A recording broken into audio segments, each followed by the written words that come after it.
За гэтэл эрчим хүчний реформыг эхлүүлнэ гэх Монгол Улсын шадар сайд дор чанд бодит байдлаа хүлээн зөвшөөрч чадахгүй бодлого шийдвэр нь тогтвортой байж чадвал 2028 он гэхэд Монгол эрчим хүчний бие даасан улс болно гэж ярьлаа. За шадар сайдын хэлснээр эрчим хүчний салбарын шинжилгээтэй холбоотой бичиг баримтын ажил дуусч 2026 оноос бодит бүтээн байгуулалтын үе шат руу шилжинэ гэлээ. За мөн цаашаад илүүдл эрчим хүчээ уул уурхайд бус дата төвүүдэд нийлүүлэх замаар илүү өндөр ашиг болох боломжтой гэж тайлбарласан юм.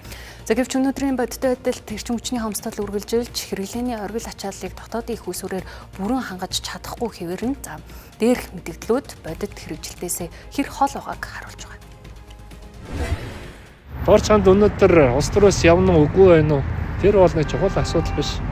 Хамгийн гол нь бид нар энэ нэг ирж байгаа энэ өвсгөлийг дэлхийн нэг өөрчлөлтийг хүлээж аваад энэс хоцрохгүйгээр эрчим хүчээ бид нар өөрсдөө үйлдвэрлэдэг. 2028 он гэхэд бол бид нар эрчим хүчний хувьд бол бие даасан улс байж чадна. 2028 оноос цааш бол бид нар экспортоо маш олон хэлбэрээр хийгээд мөнгө олдог улс болж чадна.